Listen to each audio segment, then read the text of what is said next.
Welcome to Psychology of Pilgrimage. In this episode, I'm joined by Ian McIntosh, Australian anthropologist and peace scholar. Ian is also the founder of the Sacred Journeys Network, which brings pilgrimage and religious tourism scholars together from across the world for an annual conference. It's very nice to see you, Ian. I think it's been some time since we last saw one another. Yes, a few years. A few years. I have missed the Sacred Journeys conferences over the past couple of years, and it seems like in my absence, this has really grown. It seems like more and more people I keep bumping into at different places who said, "Oh, I was just at the Sacred Journeys conference," and it's someone I had never met before. Oh, wonderful. Yes, yes. Yeah, each year, we try to go somewhere new and interesting, and we have a lot of repeat visitors, but also always at least half of the people are new to the project. But it's interesting because it shows the wide appeal of pilgrimages and all of the different ways pilgrimage can be explored from disciplinary perspectives to people who are independent scholars. Absolutely agreed. Yes, and we see that at every conference. There's always something new. And this year we'll be back to your home country. Yes, I'm excited about that. To the Australian Centre for Christianity and Culture. And yes, I'm excited about that. It's always a matter of, do we have a network that we can work with there? Do we have a champion for the conference that can see this through? In Australia, we have quite a significant organisation team. And so they're really taking the lead on this. I think it will be really interesting with Cam West's involvement because, of course, he's a chaplain for the Australian Defence Force, and I think that lends a very interesting perspective to the whole notion of pilgrimages. Yeah, so there's going to be at least one or two military-focused sessions at this conference, which is exciting in itself.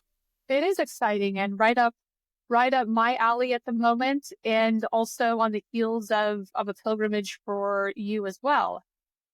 Absolutely, yes. I'd like to hear more about this pilgrimage to the Western Front that you engaged in. Was this your first time to visit battlefields? Well, in Europe it is, yes. I've been to other battlefields, but in Europe, yes, very much so. Just before Christmas, my older daughter and myself had the chance to visit the Somme and especially the Australian war memorials around Villers-Bretonneux and Pozières, and of course the New Zealand tunnels up in Arras. And, no matter how well you prepare for a trip like this, you're never really ready for what you see in a place like that.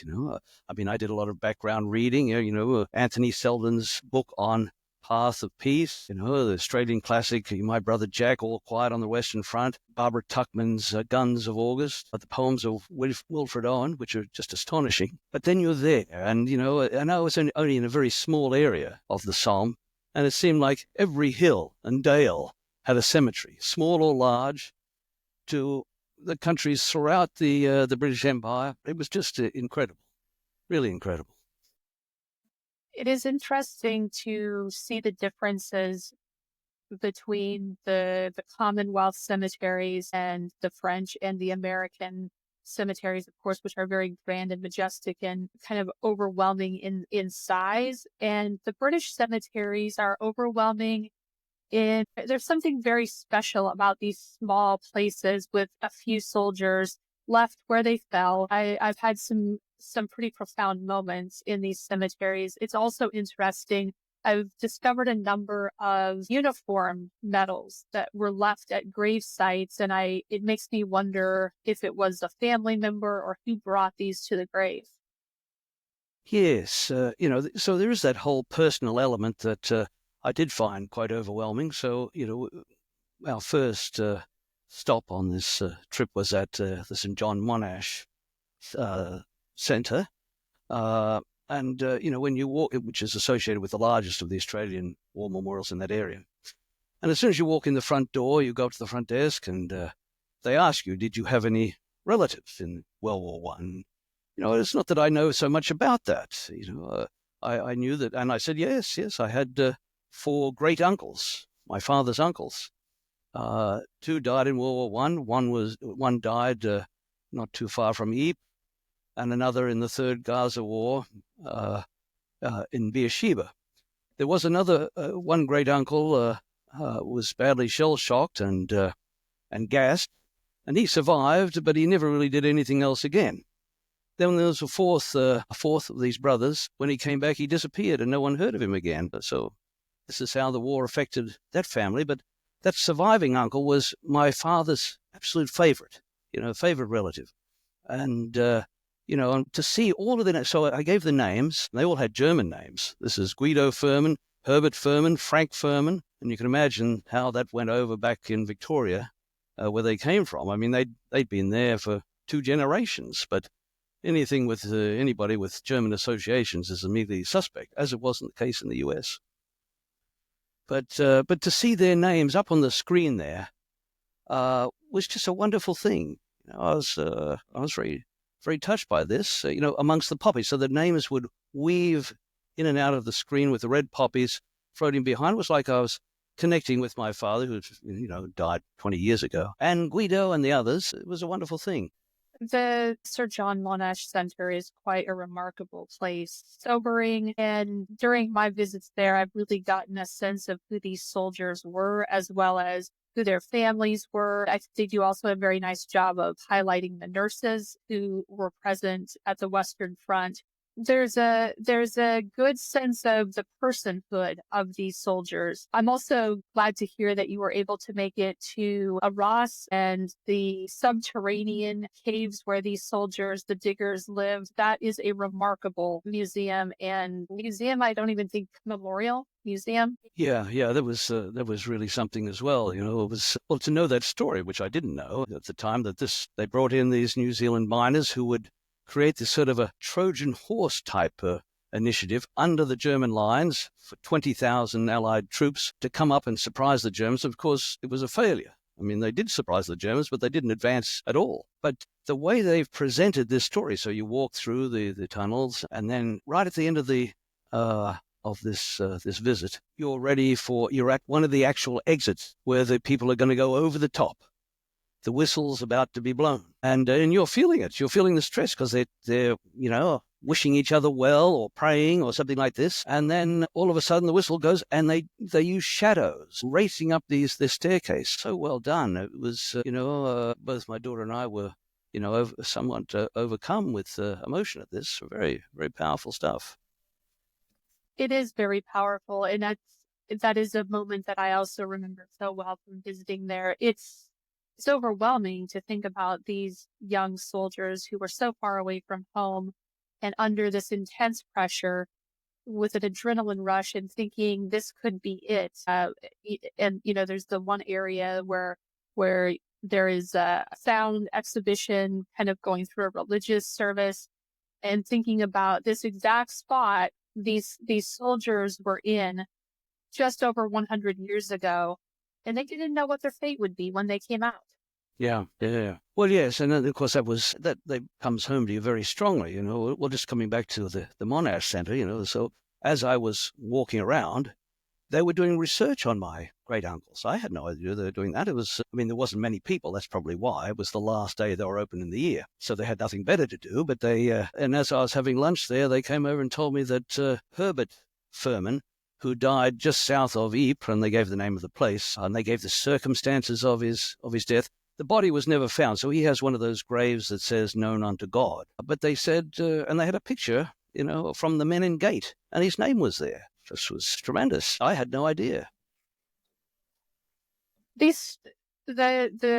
stories are so powerful, and the way that the staff at these monuments and museums and places of memory are really putting an emphasis on connecting family members to their ancestors. It's really beautiful. And there's a depth of this type of pilgrimage in searching for the ancestors that I think it's very profound for me. And I found a lot of meaning in that part of researching these battlefield pilgrimages. Well, absolutely, yes. Of course, I was interested to see about how visiting these sites connected with the Western Front Way. I didn't see a lot of evidence of that, and I'm interested in how that develops over time, whether it's probably too early to say if it's going to catch on. I mean, I remember the 100th anniversary the end of World War One, and just how that mobilized so many people. I was visiting London at that time in November 2018, and of course in train stations of London, everyone was wearing poppies. They were giving me poppies. So I mean, it was a big deal right across the city. And of course, the massive ceremonies at Ypres and other places, which I'm sorry I wasn't able to attend. Well, this is a reason to go back. It's a part of the pilgrimage that's been left undone. Absolutely, absolutely. But this whole question about whether a pilgrimage like this, so there's an actual walking trail, but then there's the actual individual pilgrimages to places like Villers-Bretonneux, which has those strong Australian connections. And you go in there, and the school has the big banner, "You never forget Australia," or words to that effect, and all the public buildings have Australian flags flying. That's so incredible. But so there's those sort of individual pilgrimages, and then there was what Selden was trying to create in this Western Front Way, and that's another matter. I'm not sure how successful that will be. I like the initiative. I was impressed by his book, of course. But yes, it certainly has. The idea has a focus on peace. I wrote a chapter about this. It's very compelling to me, this idea of a marked path. And I think only time will tell not only how the path will be marked, but how people will engage or how they engage with a marked path. I think that's an unknown. So the path can be marked, but the way in which people engage is yet to be known. yeah, it's a beautiful landscape all through there. I mean, those gentle rolling hills. It's sort of made for walking in so many ways, but I don't know what the infrastructure is like. I mean, Selden certainly had a bit of a challenging time at various points in getting from A to B, but you've got to start these things and see where it goes. I did have sort of mixed feelings in some ways about the development of some of these sites. Last year I had the opportunity to visit the Peace Park in Nagasaki in Japan, which I thought was one of the greatest places on earth. So many monuments from so many countries with a message of peace. I was just blown away by this. And yet the people I was traveling with at that time were not moved at all, saying, well, look at the world right now, with all of these wars that we're facing. What have we learned since then? And that's 1945. And, their point was well taken. I mean, I was still thought it was just a fantastic place. But of course, that mindset was with me when I was visiting the Somme. And I kept on thinking, what have we learned since World War I? Of course, World War II is just a continuation thereof. But and where are we now? So these were the questions that were going through my mind. So much of your work has been focused on peace and peace building, and I'm curious where that originates for you.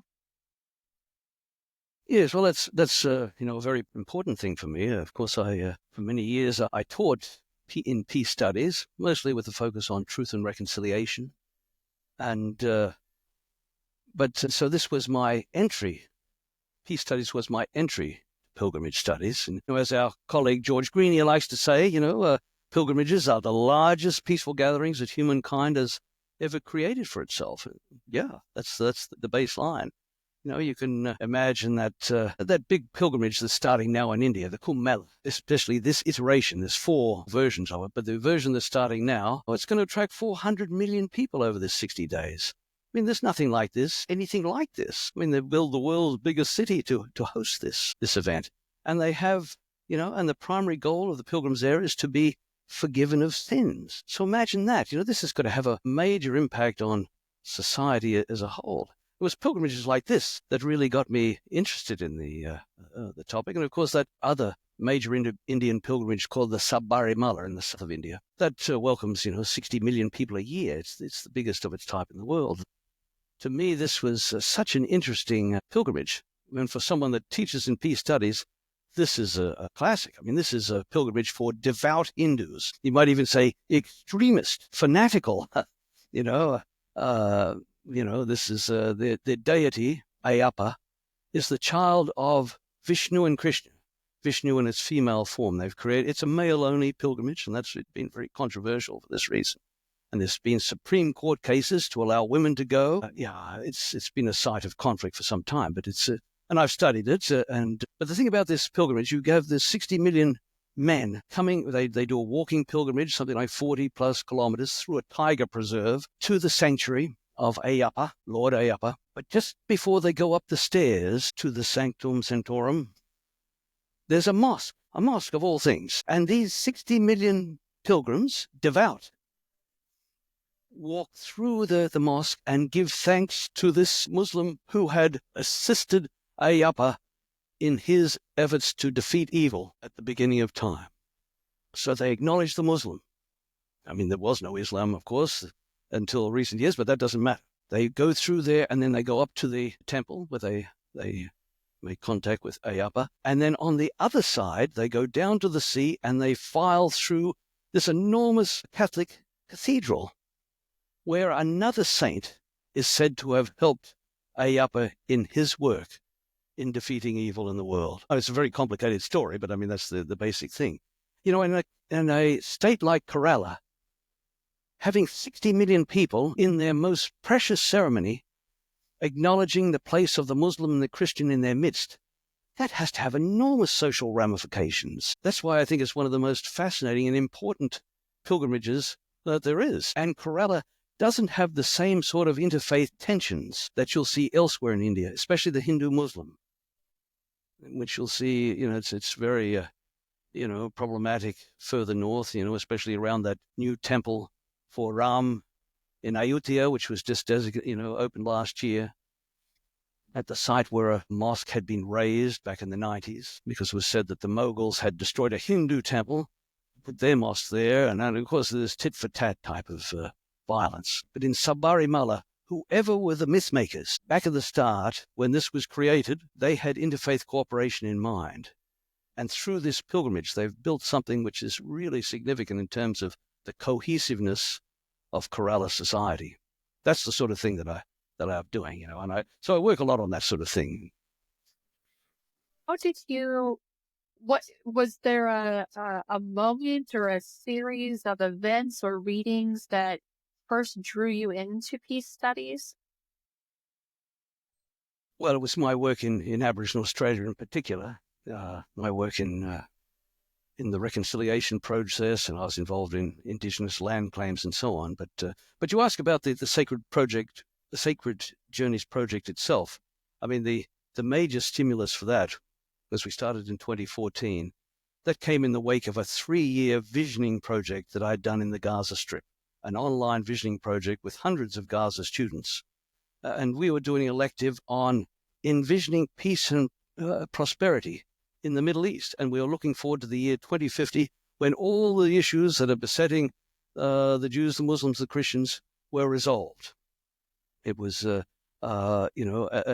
that visioning project, in the last year, those 170 students identified pilgrimage and religious tourism as the preferred avenue, or as the driver for this prosperity that they were seeking. But the big thing about that class was that it got me thinking about interfaith pilgrimage as an avenue for reconciliation. And I started to look at, the case studies in places like Ethiopia, where Muslims and Christians, I think every pilgrimage in Ethiopia is interfaith. I mean, it's fantastic. I looked at interfaith pilgrimages in Lebanon, another, a major center for this, India, Muslim, Hindu, and of course, Sri Lanka, and the greatest interfaith pilgrimage of them all. And that's the pilgrimage to Sripada, the Adam's Peak, which has Buddhists, Hindus, Christians, Muslims, everybody, indigenous peoples, climbing that mountain together to worship at the same place on the top. For different reasons, of course, but they're all together, and you can't tell one from another, unless it's a Buddhist in his robes, of course. But, and I use that as an example of the type of project that we were looking at in the Middle East. With all of that, after teaching peace studies for so many years, and not really being able to see any clear path forward in terms of promoting peace, pilgrimage is what came to me in a blinding flash, because we're all on a pilgrimage. This is something that you don't have to coerce people to do, especially in these places. They're already doing it. They're walking together.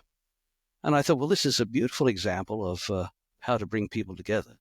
And so that was my initial idea when we had that first Sacred Journeys conference in Mansfield College in Oxford. This is a concept that I've thought a lot about. And so during the pilgrimages, in many of these examples, people are traveling together. This is interfaith, cross-faith, very diverse. And what happens after the pilgrimage? It seems that there's a sense that the pilgrimage is the container for such interfaith movement and dialogue and communion together. And in many cases, it doesn't jump into life after the pilgrimage. Yeah. Well, that's a very good point. So if we use the Sri Lankan example, there's very little communication between the pilgrims, between the faith groups. It's the fact that they're all there together. See, it's like a metaphor for the life journey. They're all going. Look, we're all going on the same path. I mean, I'm going to, you had asked me about trinkets that I bring back from pilgrimages, and of course, and I want to talk about that, but it fits in right here. So, I've got this bracelet that was given to me by an Indian guru called Amma, the hugging guru, very famous. Now, I don't wear jewelry, but I treasure this, because she is, along with Sadhguru and Sri Sri Ravi Shankar, Amma is, considered a living incarnation of a Hindu deity. I mean, she's just remarkable. She's, through the donations that she's been given, she's extremely wealthy. She's built one of India's greatest universities. And this is a case where I've been able to join my university administrative work with my pilgrimage work, and we've created a major partnership there.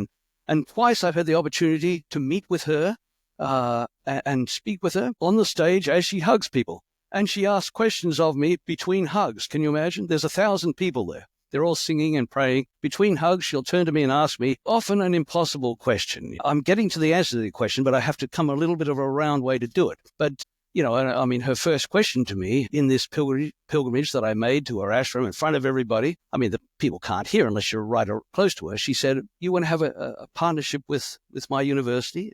It's the #1 university in India for sustainable development goals and so many other things. She's built India's biggest hospital.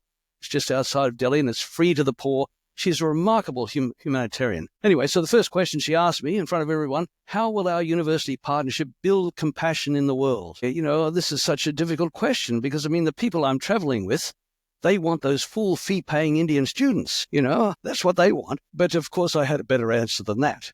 But the questions were all of that sort of a caliber. And there was one question which relates to what you're saying, because at various points, the provost who was translating for me would turn to me and say, "Well, what's your next question?" And, it's very daunting, what's the next question? You're talking to an exalted character, And I said, well, look, I'm very interested in sacred journeys. And then I sort of thought, well, that's not in keeping with the conversation. I tried to retract it, but it had already been translated. And then Amma turned to me. She's still hugging somebody.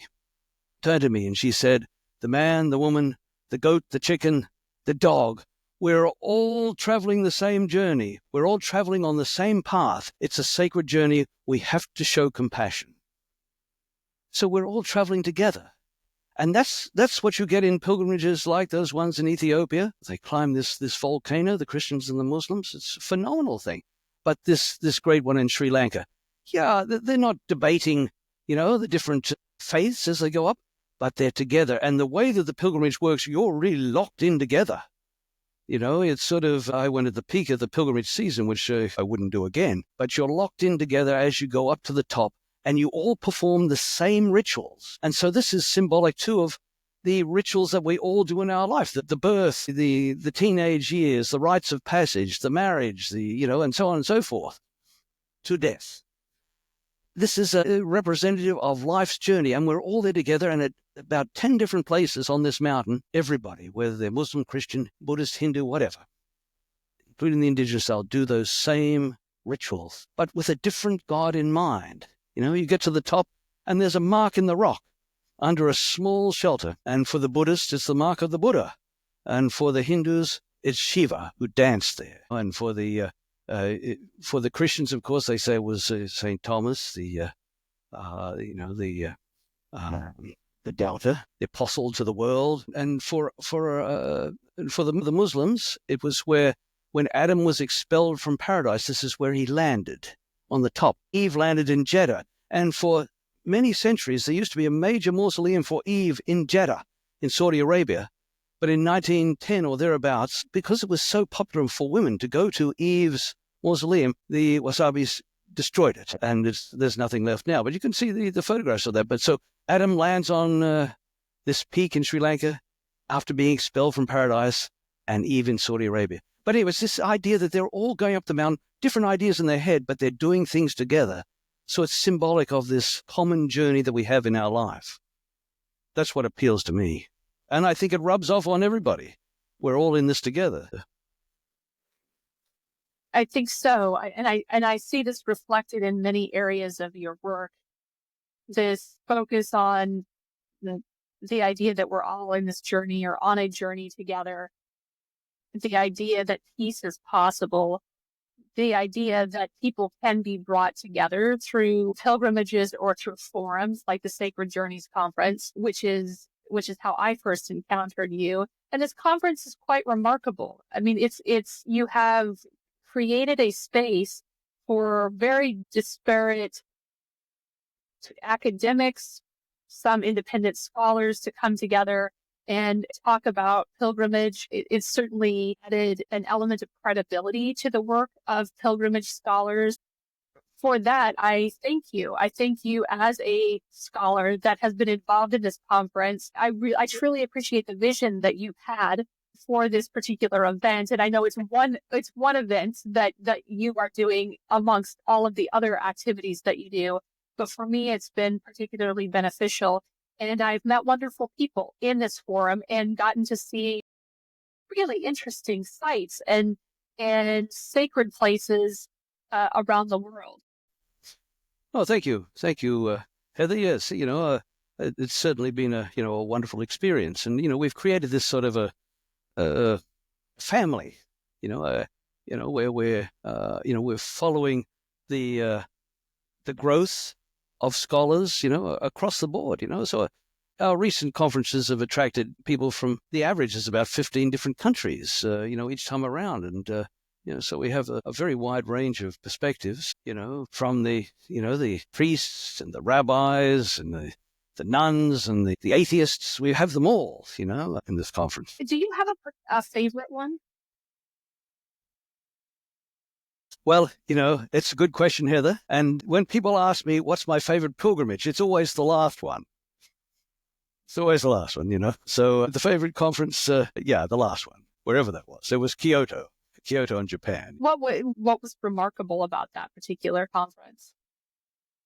Well, in this, we were staying at a monastery, a Buddhist, Pure Land Buddhist monastery, next to one of the World Heritage site, the gate of the Pure Land Monastery sort of temple, which is just astonishing, And it was the whole way that my colleague John Schultz and his wife and his students had put this together. It was so well done.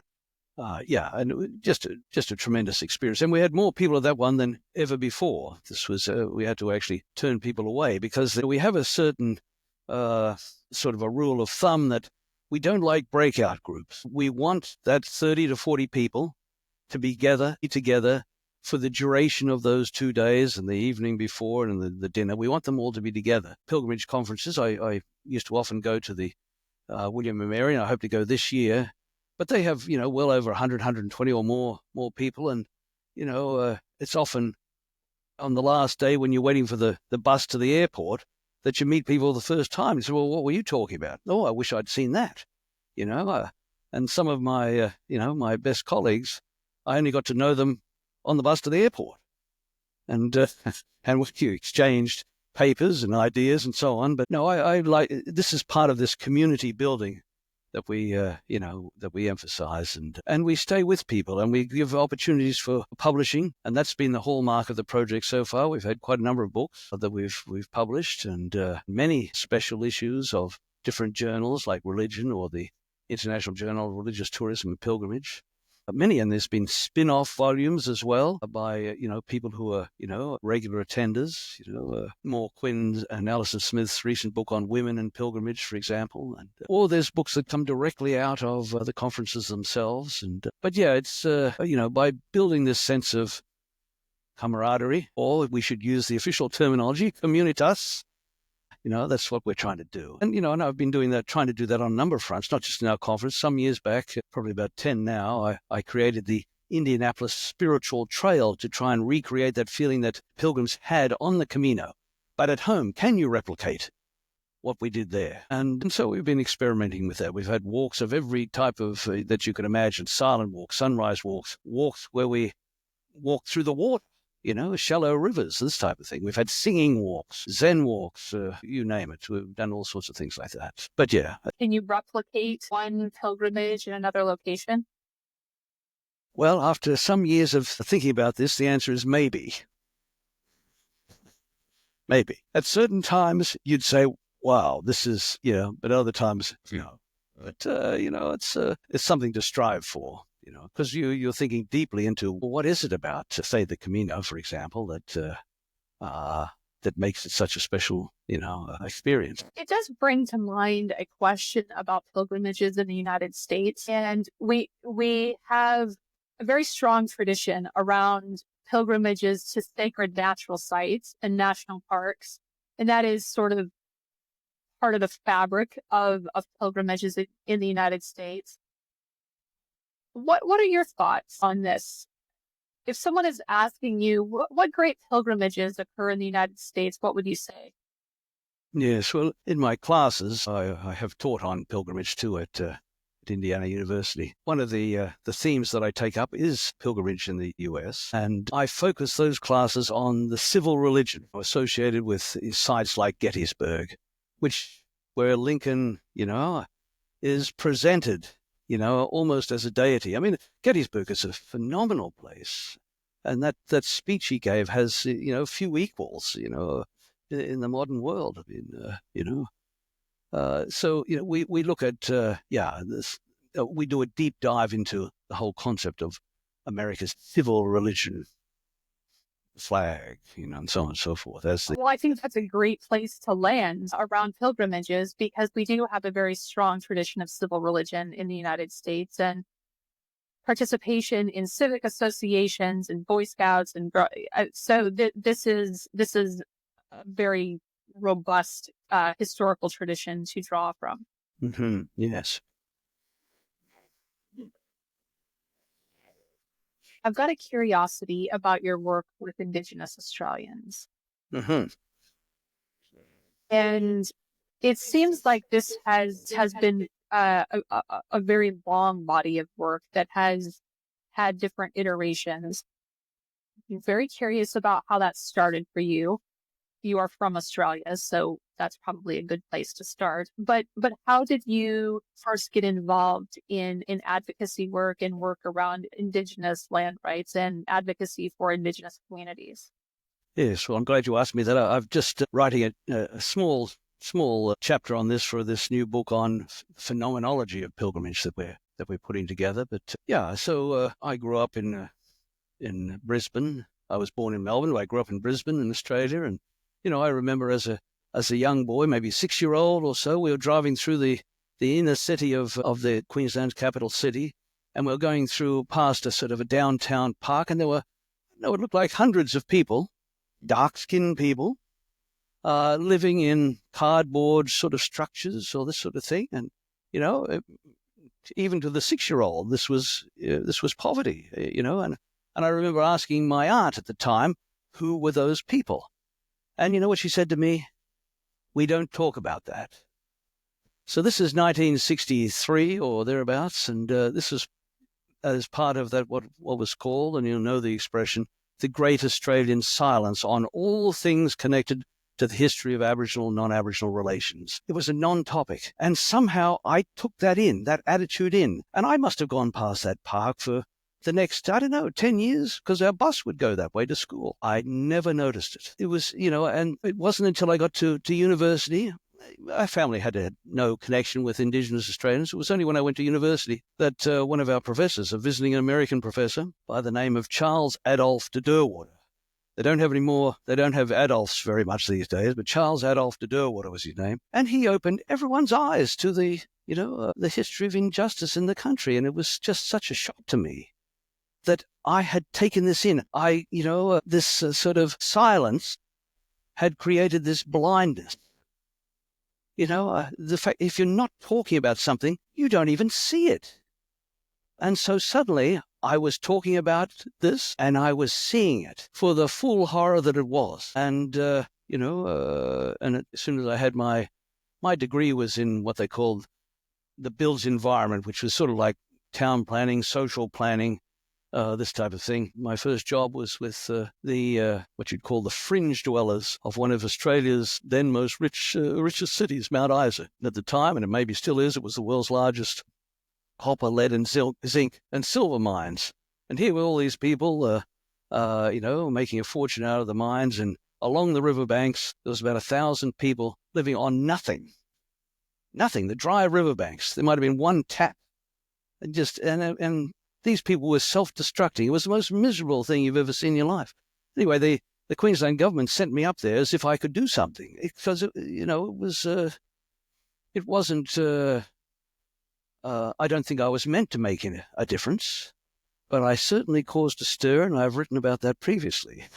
But I spent some years in that area there, and then up into the Northern Territory, which was a different thing altogether, and I had different types of work in the Northern Territory, which ultimately led me to be working in schools and health centres. And then I became an anthropologist working on land claims and sea claims and one very famous air claim, about the air, who owns the air.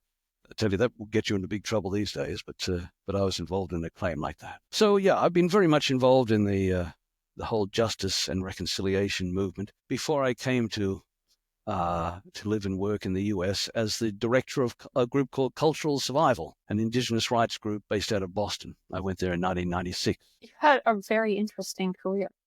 Do you still visit Australia much, or is it sort of diminished over time? Well, I haven't been back since 2019, of course we had a pandemic in there, but it was in around about that time, 2018, 2019.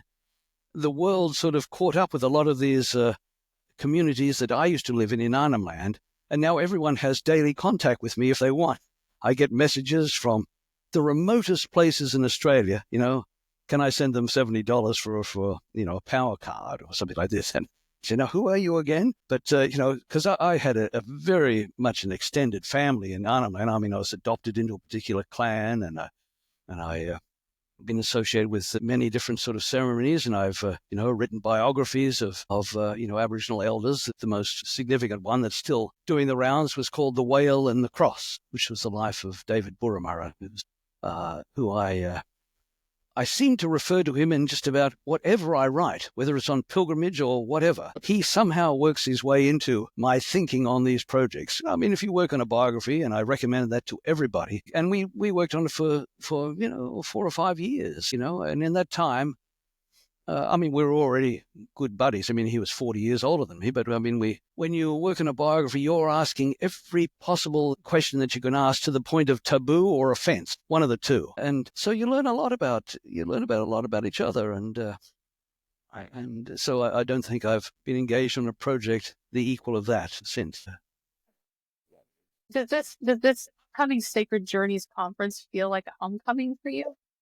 Well, in a sense, so I'm hoping to make it a great event. I mean, pilgrimage in Australia is really taking off. I mean, the number of Australians that you see everywhere in the world at the moment. I mean, the Australians seem to be about the most traveled people out there, but especially on these pilgrimage trails, So It's quite compatible with Australian, this idea of getting out and being in nature and overcoming obstacles and communing with others in a natural environment. It seems to be quite like a kind of hand in a glove for Australians. I think so, and encouraging pilgrimage scholarship, whether that's academic or popular writing, is something that I'm very keen to do. Cameron West, who's the lead person on the ground, has been very inspired by what he's learned about the British Pilgrimage Trust, and has been suggesting there should be an equivalent for Australia and New Zealand and the Pacific, an Oceania Pilgrimage Trust. We've brought in already our colleague, you might know, John Hornblow and Jenny Boyack, who have just written this book on pilgrimage in New Zealand, Aotearoa. And so they're going to be at the conference. And so this might be the time to try and get people thinking about an oceanic pilgrimage trust. Are there sites that you have in mind? Or is it sort of open? Are you envisioning pathways that connect sites, or sort of one-off visits to particular sites? Already there's quite a number of, is it unfair to say Camino knockoffs? Is that that's not the right terminology, but I mean, there's many quite, wonderful events. The Salvado, the one at pilgrimage to New Norcia in Western Australia. There's the one associated with St. Mary MacKillop in Victoria, South Australia. There's a whole range of pilgrimages already sort of out there. And Cameron is looking to develop his own pilgrimages in and around Canberra. So, yeah, there's a lot of discussion already happening about this. I supervised an honors thesis during my time living in Australia, and the student focused on the Bibbulmun Track as a pilgrimage. So that was very interesting. I don't think that is the traditional view of this path, but she made a compelling case after interviewing people that some people do view this as a pilgrimage. Yeah, well, it's in Nyungar land in Western Australia, and it's I've only read a little bit about it, but I was a little bit concerned of the lack of Indigenous involvement in that, but that might change. I mean, there's one that comes from Eden on the New South Wales coast up to the Kosciuszko National Park, which follows a traditional Indigenous sort of trading route, and that's been Aboriginal designed, and that's a terrific one. So there's many, but it's a matter of sort of getting the word out on these and seeing how they can function in Australian society. There's certainly a very large geographical area to consider. I mean, these places are very, very far apart one from another. Yeah, and of course that's one of the challenges for pilgrimage in Australia. So what's next for pilgrimage studies? Where do you see the scholarship going? Are there trends that you are recognizing or envisioning over the next 10, 15 years? Yeah, so you'll probably you've seen our Sacred Journeys Facebook site, and so that's based on, so I do a daily news search for the words pilgrim and pilgrimage, and I sift through all sorts of things, and I put up, usually daily, or if not daily, every second day, press releases that come from, as wide a variety of places as I can. And, in that most recent book of the project, which is called Pilgrimage in the 21st Century, A Kaleidoscopic Inquiry, what I did was I went back through these 10 years of press releases, all of them, thousands of them, to see, well, beyond the pilgrimage associated with the major world religions, which, takes up 70% of what I've posted, what are the other 30% about? And do they show any trends in terms of pilgrimage? And we wrote about this in the introduction to that volume because it's very interesting to see the movement towards pilgrimage associated with things like human rights, justice, including environmental justice. You think of the birth of that group that came out of the UK, which is now everywhere, called Extinction Rebellion. And that began as a pilgrimage into London, involving quite a number of people. Healing is a big one, associated with many, many pilgrimages. Ending racism, or unity. The growth of this idea of virtual pilgrimage is a big one. And it's taken on in various places, especially during the pandemic. There was a whole string of these. But even before that, there were virtual pilgrimages. And again, there's that question, can they replicate? In what ways might they be able to replicate. Interfaith pilgrimage, I'm seeing a lot of that in the press releases. Everything to do with labyrinths. I mean, what Lauren Artress has done from her visit in the 70s to Chartres is just phenomenal. And I visited Chartres in again, just before the new year. I brought back another little trinket there, little Chartres badge, of course. You can probably see it's a replica. But, a lot of people talk about the mystery of the Chartres labyrinth. I didn't feel a sense of mystery there at all. I mean, it's, and of course, Lauren's book, or several books on Chartres, thoroughly demystify altogether. But the real story about labyrinth walking is what she's done with that, taking this ancient symbol whose origins are unknown.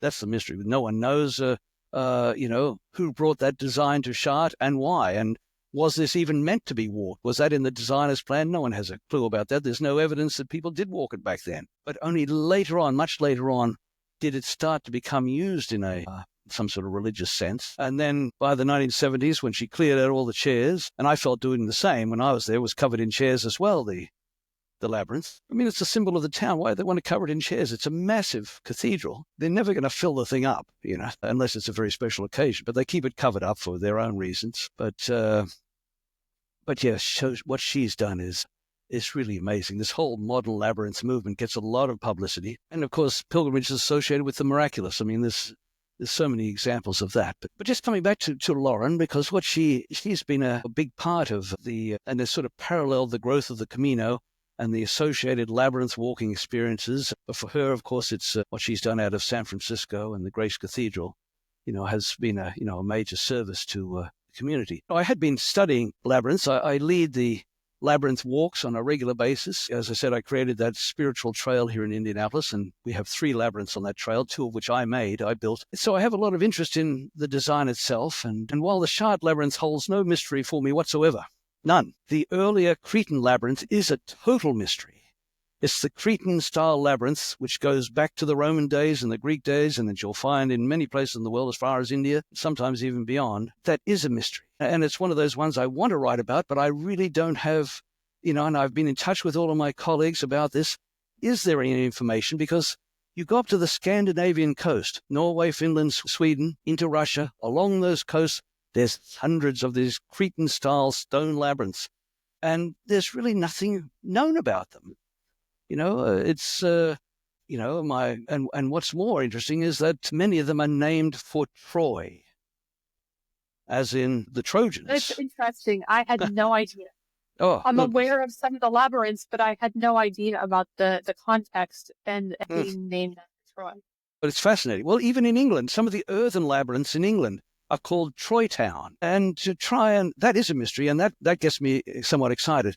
But these ones in Sweden and Finland, I've got a Norwegian colleague who's now really fired up on this and, going to the top of mountains and finding Troy Town on the top of an ancient sort of a site on the mountain. But what he and I and a few others have found, that most of these stone labyrinths are associated with Sami religious sites. So these are bear and moose ritual, altars. And so it's, what you can, speculate from that is when the Norse and the Goths were conquering this part of the world, because they were coming up from Germany and so on, and they came across these Sami magic sites, which they were terrified of.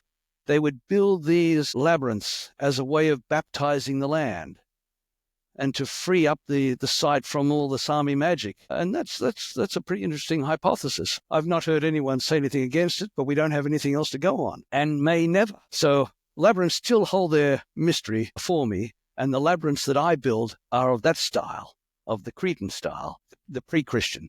The Chartres-style labyrinth is, it's a purely Christian symbol. I mean, it's got the Maltese cross in there. It's got the 6 petals of Mary in the center. It's a beautiful thing. I mean, it really is a stunning thing. But yes, so where's pilgrimage studies going? In all those different directions. And, there's enough mystery in there to keep everyone pretty excited. I do think that this focus on peace in contrast to war and conflict, I think this is an important direction also. We seem to be experiencing more war globally rather than less war. And certainly pilgrimage is one antidote to war and conflict.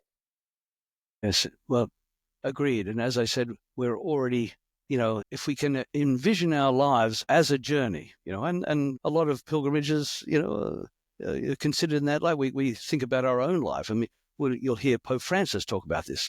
We have to think about our lives in such a way, as a journey of faith in that case. And if we think about that, we're all on this journey together, as the Guru Amma said. We're all traveling the same road. And if we have that sort of a mindset, I mean, that's it's a good start towards, well, as she said, showing compassion. We have to show compassion. Coming away from our conversation with the thought that we're all on this journey together. Absolutely. I agree.